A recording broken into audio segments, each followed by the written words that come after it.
আপনারা আজকে এমন একজন মানুষকে হারাইলেন যিনি শুধু বাংলাদেশ না পৃথিবীর বুকে আসলে বরগুনাকে রিপ্রেজেন্ট করত এবং একটা আঞ্চলিক ভাষায় কথা বলে যে একটা মানুষ এত জনপ্রিয় হতে পারে এইটা আসলে রুমি ভাইকে না দেখলে বোঝা যায় না আসলে।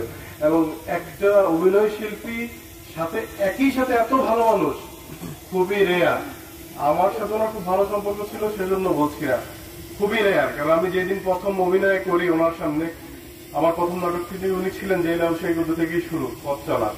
একজন নবীন শিল্পীকে কিভাবে পিছন থেকে সাহস দিতে হয় আমি রুমি ভাইয়ের কাছ থেকে দেখছি। আজকে যেমন জুয়েল ভাই, রুবেল ভাই ওনার অভিভাবক হারাইলেন, আমি আমার একজন ভাই হারাইলাম।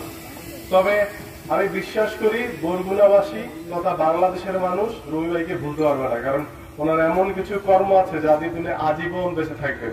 ওনার জন্য দোয়া চাই, অভিনয় শিল্পী সংঘের পক্ষ থেকে আপনাদের কাছে দোয়া চাচ্ছি। এবং রুমি ভাই যদি আপনাদের মনে কখনো কোনো কষ্ট দিয়ে থাকে আপনারা একটু মাফ করে দেবেন। ধন্যবাদ সবাইকে। আমি আমার বড় ভাই অলিউল হাসান, আমি তার মেজো ভাই। আমাদের জন্য সবাই দোয়া করবেন। আর আমার ভাই এমন একটি ব্যক্তি ছিল, কোনো পরিবারে পিতা যা না করে আমার বড় ভাই তার চেয়ে বেশি করছে।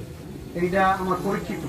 আমি জীবনে বহুত সংসার দেখেছি, অনেক দেখছি, চড়াই উঠে দেখছি, কিন্তু আমার ভাইয়ের মতো ভাই আমার মনে হয় পৃথিবীতে দ্বিতীয়টা জন্ম হয় কিনা আমার সন্দেহ আছে।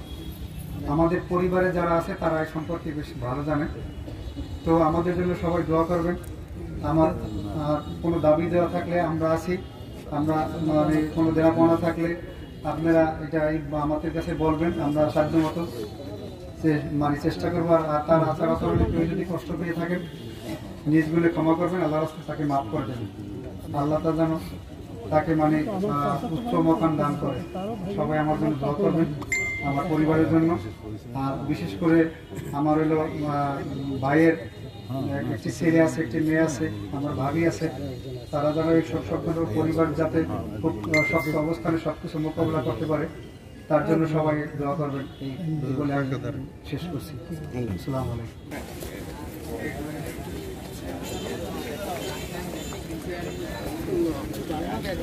আরে ভাই কি হাই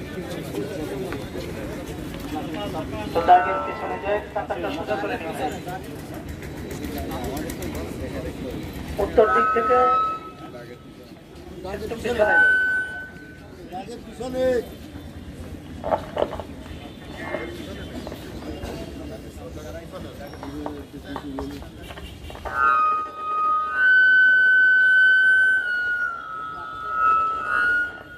সহযোগিতা করেন।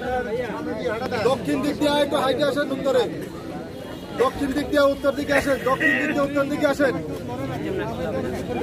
দাঁড়াই থাকেন না কেউ। ভাইয়া সময় কম, মাগরিবের আগে দাপন করতে হবে আমাদের।